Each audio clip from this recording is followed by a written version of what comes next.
Thank you so much for clicking on to this video. जैसा कि आपने thumbnail देखा है, इस वीडियो में हम 5 इडियम्स और उसके मीनिंग्स विद एग्जांपल्स कवर करेंगे।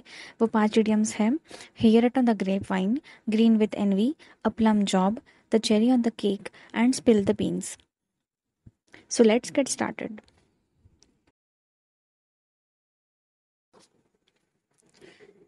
Difference between idioms and phrases. सबसे पहले हमें ये समझना होगा कि इडियम्स एंड फ्रेजेस के बीच में फ़र्क क्या है। Idioms have a fixed meaning and phrases do not often have a fixed meaning. अगर आपने कोई idiom सुना है जैसे कि hear it on the grapevine, तो हम सिर्फ एक पर्टिकुलर वर्ड्स को लेके, जैसे कि hear है और grapevine है, इनको लेके हम idiom का मीनिंग नहीं पता कर पाते हैं। इसका एक फिक्स्ड मीनिंग होता है, एक डेफिनेशन की तरह, जो हमारे दिमाग में बिल्कुल पता होना चाहिए। वो हम आगे वीडियो में ज़रूर देखेंगे। सेकेंड डिफरेंस ये है इडियम का कि meanings can not be understood by looking at separate words. जैसे कि मैंने अभी बताया कि हम सेपरेट वर्ड्स के ऊपर देख के उसका मीनिंग नहीं निकाल सकते हैं अगर कोई इडियम है तो। लेकिन फ्रेजेस में कैसा है, meaning can not be understood by looking at separate words. Phrases में भी वैसा ही है। Idiom falls into the syntactic category of phrase and phrase have an idiomatic meaning. An idiom might not make sense if you're not familiar with it. A phrase can be easily understood. अगर किसी इंसान को idiom, आप जो idiom बोल रहे हैं उसके बारे में कुछ पता ही नहीं है, तो उसको कुछ समझ भी नहीं आएगा कि आपने क्या कहा है। और फ्रेजेस कुछ ऐसे होते हैं जो हमको इजीली समझ में आ जाते हैं।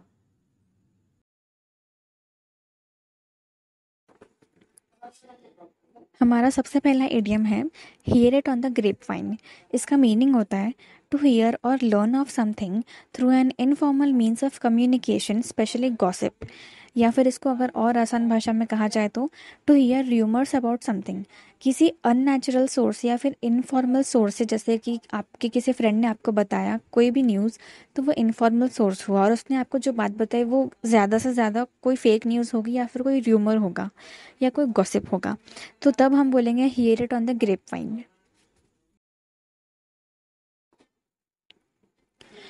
अभी जैसा कि आप इस इमेज को देख सकते हैं, अगर आपने ये एडियम यूज़ किया कि hear it on the grapevine, कोई ऐसे पर्सन के सामने आपने ये एडियम यूज़ किया जिसको उसके बारे में कोई नॉलेज ही नहीं है या फिर उसने कभी सुना ही नहीं है, तो वो अगर आपको सुन भी रहा है तो वो अपने दिमाग में एक ग्रेप वाइन का इमेज देख लेगा और एक सुनना, हियर मतलब किसी चीज़ को सुनना, एक ईयर का इमेज बना लेगा। तो ऐसे हम कोई सेपरेट वर्ड्स को लेके एडियम का मीनिंग नहीं निकाल सकते हैं, तो ये बिल्कुल ही गलत है।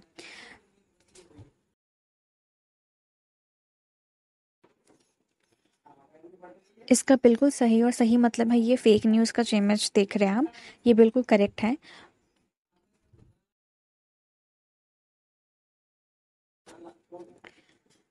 और ये जो इमेज आप देख रहे हैं कि यहाँ वहाँ से बातें सुन के जब आगे बातें फॉरवर्ड होती है, वो र्यूमर होती है, फेक न्यूज़ होती है या फिर गॉसिप्स होती है।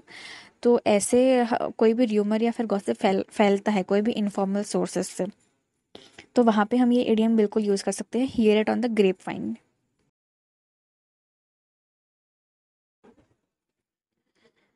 ये इडियम का मीनिंग तो हमने समझ लिया, लेकिन उसको डेली नॉर्मल लाइफ में कहाँ यूज़ करना है प्रैक्टिकली, हम कुछ एग्जांपल्स देख लेते हैं, जैसे कि आपको डेफिनेटली क्लियर हो जाएगा। I heard on the grapevine that our neighbours were expecting a baby but I don't know much about it. अब जैसे हमें हमारे आस पड़ोस में कोई नेबर है, वो कोई कपल है, वो बेबी एक्सपेक्ट कर रहे हैं, तो वो किसी को बोलते हैं ना कि हाँ हम एक्सपेक्ट कर रहे हैं बेबी वगैरह, तो यहाँ वहाँ से इनफॉर्मल सोर्सेज से वो गॉसिप आगे बढ़ती जाती है, जिससे कि वो एक अफवाह बन जाती है। तो ऐसे टाइम पे आप ये इडियम डेफिनेटली यूज़ कर सकते हैं, I heard on the grapevine. Second example हम देख लेते हैं। It was heard through the grapevine that the captain of the team was stepping down but the news could not be confirmed. अब जैसे कोई भी XYZ team है, वो बहुत अच्छा खेल रही है, बहुत आगे बढ़ रही है।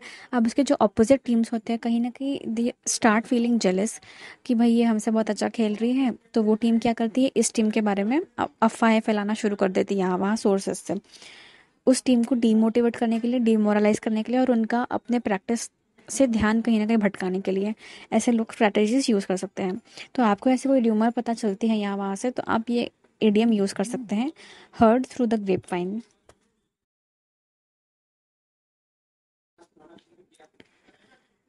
थर्ड एग्जाम्पल है, I heard on the grapevine that he was being promoted but I don't know anything further.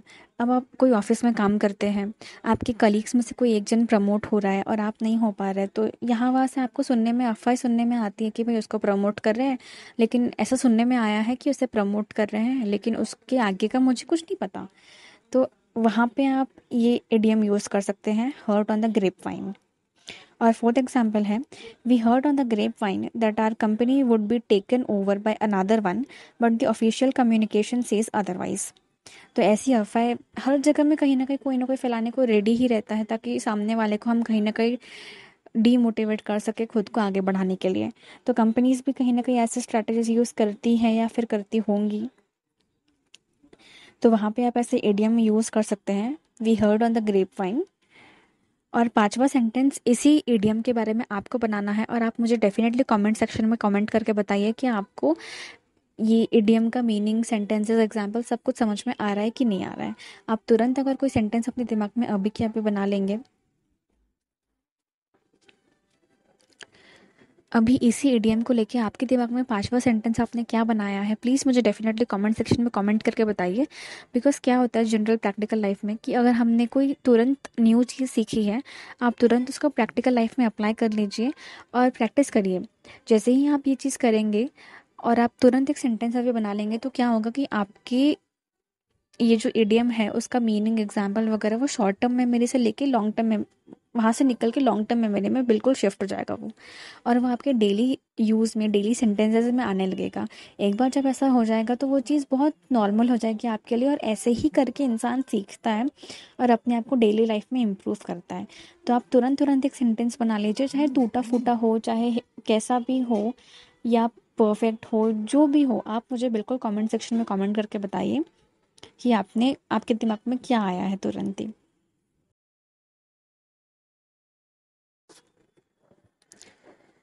हमारा सेकंड इडियम है ग्रीन विथ एनवी। इसका मीनिंग है extremely jealous of another person, या फिर upset because someone else have something that you do not have. Green with envy मतलब किसी से बहुत जलन होना, या फिर किसी भी बात को लेकर जलन की भावना पैदा कर लेना अपने मन के अंदर। उसके पास वो डॉल है, मेरे पास वो डॉल नहीं है, इसलिए मैं बहुत जेलस फील कर रही हूँ, ऐसा बच्चों में होता है। या फिर उसके पास वो आईफोन है, मेरे पास वो आईफोन नहीं है, उसको देख के हमें बहुत जलन हो रही है कि इसने आईफोन कैसे खरीद लिया, मेरे पास आईफोन नहीं है। तो यहाँ पे भी जेलस हम यूज़ कर सकते हैं, या फिर ये एडियम यूज़ कर सकते हैं। या फिर लड़कियों में उसने वो बहुत महंगी वाली ड्रेस पहन ली, या फिर मेरे पास वो ड्रेस नहीं है, तो इस बात को लेकर कहीं ना कहीं लड़कियों में जेलसी हो जाती है। अब तो ये सारी चीज़ें बहुत कॉमन प्रैक्टिकल लाइफ में हमको देखने को मिलती हैं। और मैं आपको सबसे पहली बात ये सजेस्ट करूँगी कि आप कोई भी इडियम सीख रहे हैं, उसका मीनिंग देख रहे हैं, कोई भी सेंटेंस बनाने के पहले उसे देखिए कि उसका जो मीनिंग होता है ना, वो प्रैक्टिकली कहाँ अप्लाई हो रहा है। आपके साथ कोई ऐसी चीज़ हुई है क्या कि आप उस इडियम को वहाँ पर डाल सकें, उसको इम्प्लीमेंट कर सके। अभी जैसे मैंने आपको ये आईफोन वाला एग्जांपल दिया, ये ड्रेस वाला एग्जांपल दिया, ये डॉल वाला एग्जांपल दिया, ये बहुत कॉमन चीज़ें जो बचपन से लेके बड़ों तक के में होती है। जलन, किसी के पास ज़्यादा पैसे हैं तो देखिए हमें जलन हो रही है, या फिर हमारे पास कुछ और है, कुछ बहुत बड़ा है, या उस सामने वाले को देख के जलन हो रही है। तो ये चीज़ प्रैक्टिकली होती है, तो आप ऐसा पहले देखिए, फिर समझिए, और फिर खुद प्रैक्टिकली इम्प्लीमेंट करिए कि हाँ, मैं ये सेंटेंस में ये इडियम को यूज़ कर सकता हूँ। और फिर ऐसे ही करके प्रैक्टिस करिए, तो आप धीरे धीरे कहीं ना कहीं इम्प्रूव करने लगेंगे।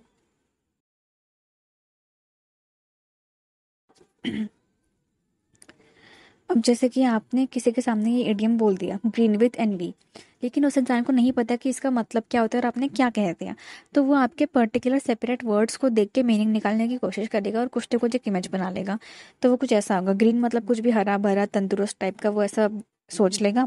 और एनवी का मतलब होता है कि किसी भी बात को लेके अनहैप्पी रहना, वो आगे बढ़ रहा है लेकिन मैं नहीं बढ़ रही हूँ, तो मेरे को बहुत जलन होती है या फिर अनहैप्पीनेस होती है कि वो कैसे क्या बढ़ गया, मैं कैसे क्या नहीं बढ़ रहा। तो इसलिए यहाँ पे मैंने अनहैप्पी का ऐसा इमोजी डाला है, जो कि बिल्कुल सिर्फ एनवी को लेके unhappiness is correct, but green with envy ये इमेज बिल्कुल गलत है। इसका मीनिंग होता है to be jealous from someone.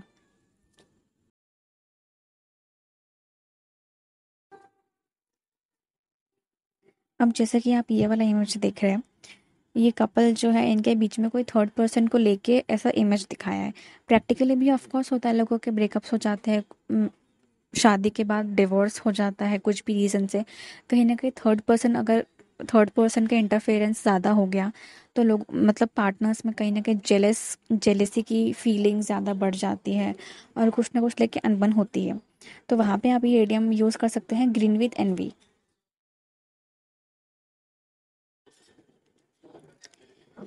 अभी हमने इसका मीनिंग तो समझ लिया, लेकिन हम इसको सेंटेंस में कैसे यूज़ करेंगे। तो पहला एग्जाम्पल है, why are you getting green with envy, why are you getting so jealous. तो वहाँ पे आप ऐसा बोल सकते हैं, जेलस को रिमूव करके सीधा सीधा ग्रीन विथ एनवी लगा दीजिएगा तो अच्छा सुनने में लगेगा वो इडियम। सेकंड एग्जाम्पल है, I could see that all the girls were green with envy when I came out in my new dress. लड़कियों में जैसे मैंने बताया कि ड्रेसेस को लेके या फिर ऐसी वैसी चीज़ों को लेके, ज्वेलरीज को लेके, मेकअप को लेके कहीं ना कहीं जलन भावना पैदा हो जाती है। तो ये एग्जाम्पल का मतलब है, जब मैं अपनी नई ड्रेस पहन के आई तो सारी लड़कियों को बहुत जलन हो रही थी। तो यहाँ पे आप ये इडियम बिल्कुल यूज़ कर सकते हैं।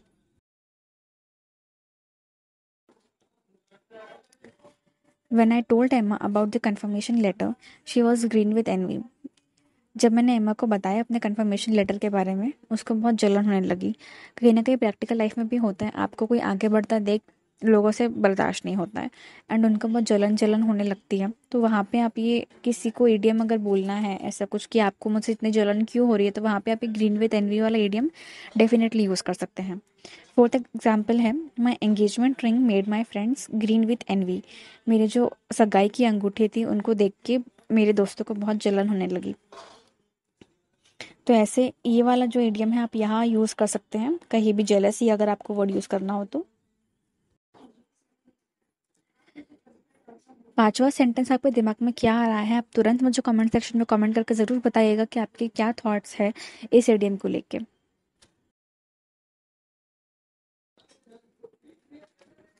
हमारा नेक्स्ट इडियम है अ प्लम जॉब। इसका मीनिंग देख लेते हैं।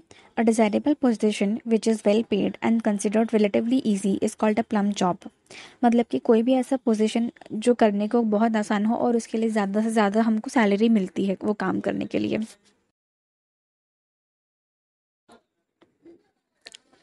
अभी किसी इंसान के सामने आपने ये वाला एडियम यूज़ किया अ प्लम जॉब, तो उसको नहीं समझेगा कि आपने प्लम जॉब बोला, इसका क्या मतलब होता है। तो वो अपने दिमाग में क्या इमेजिन करेगा, एक प्लम और एक जॉब का इमेज जैसा काम करता हुआ या फिर काम पे जाता हुआ। तो ये बिल्कुल गलत है।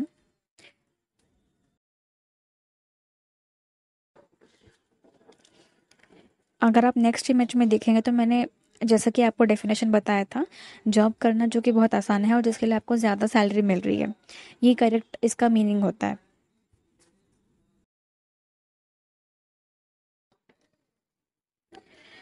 अभी हमने इसका इमेजेस या फिर मीनिंग और डेफिनेशन तो देख लिया, लेकिन हम उसको प्रैक्टिकली सेंटेंसेस में कैसे बोलेंगे और कैसे यूज़ करेंगे, आइए वो देख लेते हैं। पहला हमारा सेंटेंस है example, it's difficult to find a plum job in India. India में थोड़ा प्लम जॉब ढूंढना मुश्किल है। बात बिल्कुल सही है, इंडिया में जॉब ज़्यादा है या फिर कम भी है, लोगों के पास जॉब ज़रूर है लेकिन मेहनत ज़्यादा है और पैसा कम है कहीं ना कहीं। तो यहाँ पे आप ऐसा इडियम यूज़ कर सकते हैं, it's difficult to find a plum job in India. Second है example, Subramaniam lands up with a plum job letter as the relatives of Shravani take her back to the home. Subramaniam को एक अच्छा और हाईएस्ट पेइंग जॉब मिल गया जब श्रावणी के relatives उसको वापस उसके घर पे लेके चले गए। तो यहाँ पे भी आप ये इडियम बिल्कुल यूज़ कर सकते हैं।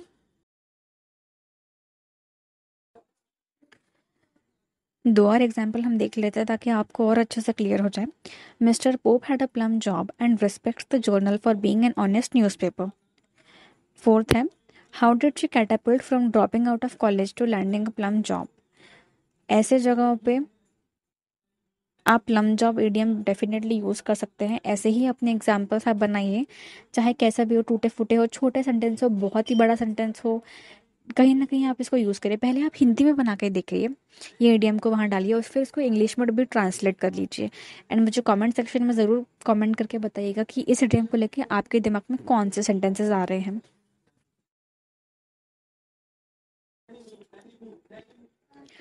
हमारा फोर्थ इडियम है the cherry on the cake. इसका मीनिंग देख लेते हैं। A desirable feature perceived as the finishing touch to something that is already very good, the final thing that makes something perfect. मतलब कोई ऐसी चीज़ पर टचअप करना जो ऑलरेडी बहुत अच्छी दिख रही हो।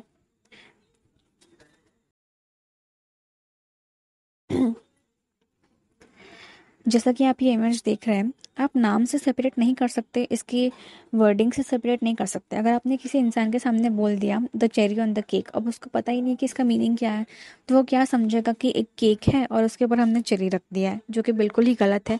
इडियम्स का बिल्कुल भी ऐसा डेफिनेशन नहीं होता है कि आप सेपरेट वर्ड से उसका मीनिंग निकाल सके। उसका एक फिक्स डेफिनेशन होता है, फिक्स्ड मीनिंग होता है, जो आपको कहीं ना कहीं दिमाग में रखना पड़ेगा, तभी आप उसको यूज़ कर पाएंगे। और ये आप डेली लाइफ में कब यूज़ करेंगे? जब आप डेली इसकी प्रैक्टिस करेंगे।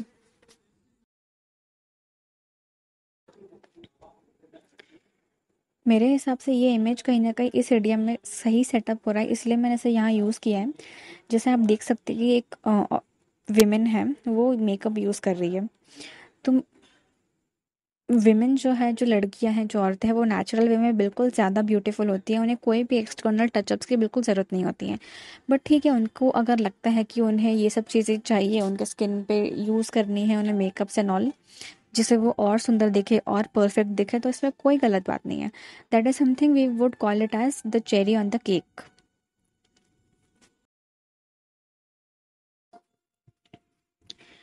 अभी हमने इस इडियम का डेफिनेशन और मीनिंग देख लिया है। अभी हम ये देखेंगे कि उसको सेंटेंस पे कैसे यूज़ करना है।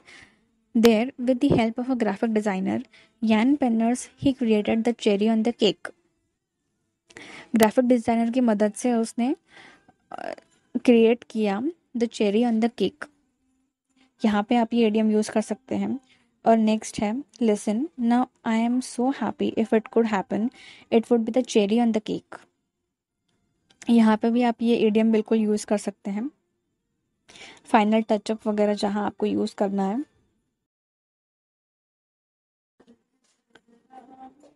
दो और एग्जाम्पल्स देख लेते हैं। That it was also his sixth successive victory was the cherry on the cake, and this is not a cherry on the cake kind of city. तो आपने एग्जाम्पल्स देख लिए। पांचवा सेंटेंस आपके दिमाग में क्या आ रहा है? प्लीज़ मुझे कमेंट सेक्शन में कमेंट करके ज़रूर बताइएगा, इससे आपकी ही डेली प्रैक्टिस बिल्कुल बढ़ेगी।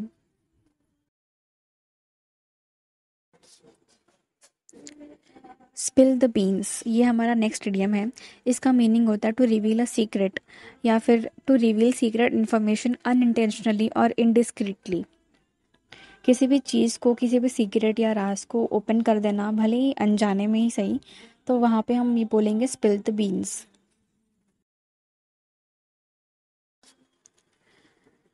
अभी अगर आपने किसी इंसान के सामने, जिसको पता ही नहीं है कि स्पिल द बीन्स का मीनिंग क्या होता है, उसके सामने आपने ये इडियम यूज़ किया स्पिल द बीन्स, तो उसको क्या लगेगा कि कुछ स्पिल हो गया है, जो बीन्स है वो स्पिल हो गई है कॉफ़ी से या फिर कहीं से भी। तो जो कि बिल्कुल गलत है, पर्टिकुलर वर्ड पे हमें नहीं जाना है। इसका एक फिक्स्ड मीनिंग होता है, जो कि है टू रिवील अ सीक्रेट।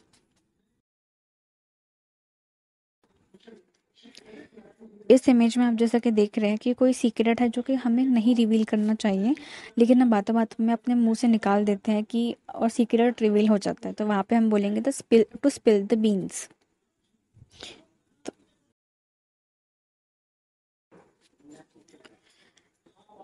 अभी हमने इसका मीनिंग तो देख लिया है कि क्या होता है। अभी इसको सेंटेंस पे कैसे यूज़ करना है हम वो देख लेते हैं। Don't spill the beans, it's suppose to be a secret. Please ये राज खोलना मत, ये एक सीक्रेट ही रहने देना। What do you think I am here for T and biscuits, spill the beans already. तुमको क्या लगता है कि मैं यहाँ पे चाय बिस्किट खाने आई हूँ? Spill the beans already. जहाँ पे आपको रिवील अ सीक्रेट ये मीनिंग बोलना है या फिर कन्वे करना है, वहाँ पे आप ये इडियम यूज़ कर सकते हैं, to spill the beans.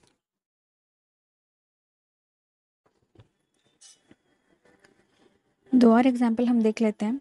He was afraid she would spill the beans, उसको डर लग रहा था कि कहीं वो उसका राज ना खोल दे। Someone somewhere in the world is ready to spill the beans at the drop of a hat. दुनिया में कहीं ना कहीं लोग होते हैं जो एक दूसरे के राज खोलने के लिए हमेशा ही तैयार होते हैं। पांचवा सेंटेंस आपके दिमाग में क्या आ रहा है? प्लीज़ मुझे कमेंट सेक्शन में कमेंट करके ज़रूर बताइएगा, जैसे कि आपकी डेली प्रैक्टिस इंप्रूव होगी। Thank you so much for watching the video. Please subscribe to this YouTube channel, and please मुझे कमेंट सेक्शन में कमेंट करके ज़रूर बताइएगा कि आपके थॉट्स क्या हैं।